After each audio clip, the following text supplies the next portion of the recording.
सेठ विद्या मंदिर English high school CBSE Vasai. मैं सुनील कुमार त्रिपाठी।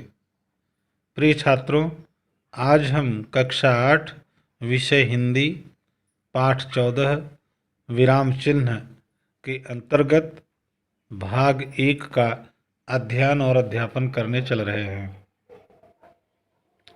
विराम चिन्ह। छात्रों, आपने दूरदर्शन पर अथवा स्टेडियम में जाकर कभी क्रिकेट मैच देखा है। मैच खेलते वक्त हर 1 घंटे के बाद पानी ड्रिंक्स के लिए विराम होता है। उसके बाद लंच के लिए एक दीर्घ विराम होता है। दीर्घ विराम का मतलब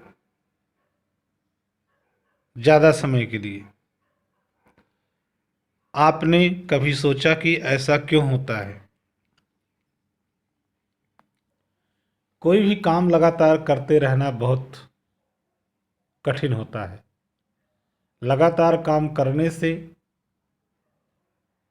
काम प्रभावशाली नहीं हो पाता, और यदि वही काम थोड़े थोड़े विश्राम के बाद किया जाए, थोड़ी थोड़ी देर के बाद किया जाए, तो काम करने की शक्ति भी बढ़ती है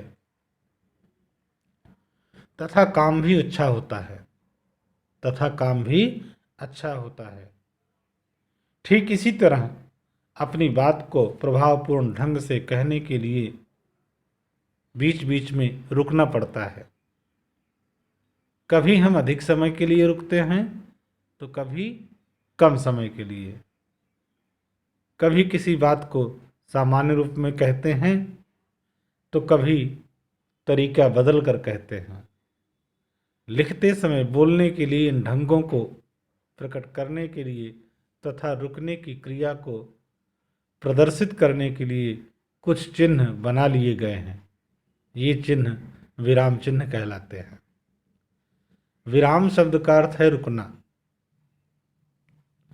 कथित भाषा में विभिन्न स्थानों पर वक्ता को कब रुकना है, कितना रुकना है और किस भाव से अपनी बात को कहना है, इन सब के लिए लिखित भाषा में प्रयोग किए गए चिन्हों को विराम चिन्ह कहते हैं। अर्थात परिभाषा को एक बार फिर से हम रिपीट करते हैं, दोहराते हैं।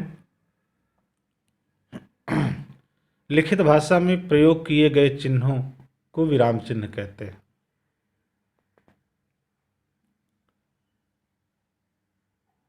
रोको मत, जाने दो।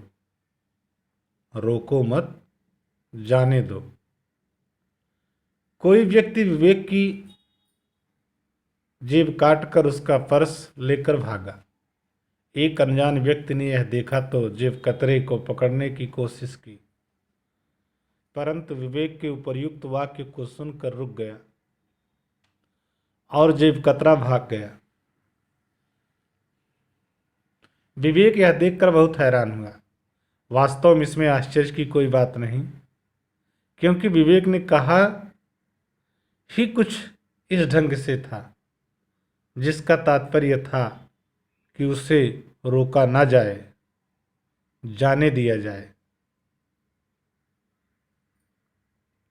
विवेक को इस प्रकार बोलना चाहिए था, रोको मत, जाने दो। देखा, आपने विराम चिन्ह के गलत प्रयोग से अर्थ का अनर्थ हो जाता है। हिंदी भाषा में प्रयुक्त होने वाले कुछ विराम चिन्ह निम्नलिखित हैं। पहला, पूर्ण विराम चिन्ह आपके सामने है। मैं प्रातः 5 बजे उठता हूँ। वाक्य पूर्ण हुआ, इसलिए पूर्ण विराम हुआ। दूसरा, अर्ध विराम। मेरा स्वास्थ्य दिन प्रतिदिन बिगड़ता जा रहा था, अतः मैंने प्रतिदिन योगाभ्यास करने का निश्चय किया। अल्प विराम, कॉमा।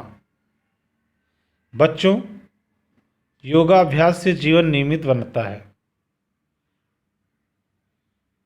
प्रश्नवाचक चिन्ह, क्वेश्चन मार्क। योगाभ्यास करना क्यों आवश्यक है? विस्मयवाचक चिन्ह, सिग्न ऑफ एक्सक्लेमेशन। क्या तुम योगाभ्यास का महत्व नहीं जानते? योजक या विभाजक चिन्ह, हाइफन। योगाभ्यास छोटे बड़े हर किसी के लिए लाभकारी है। निर्देशक, डैश। योगाभ्यास के अनेक लाभ हैं। यह स्वास्थ्यवर्धक है, जीवन नियमित बनाता है और एकाग्रता बढ़ाता है।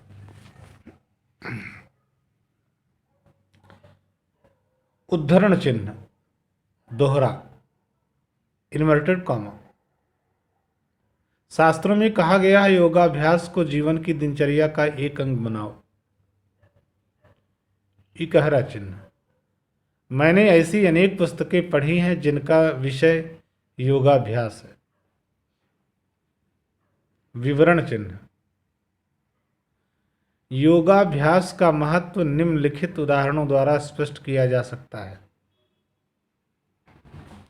कोष्ठक, ब्रैकेट। योगाभ्यास में योग सीखने के साथ साथ उसके सतत अभ्यास की भी आवश्यकता होती है। अगला, हंसपद या काकपद, कैरेट। मैंने योगाभ्यास प्रारंभ आचार्य धीरेन्द्र के संसर्ग में आने पर किया।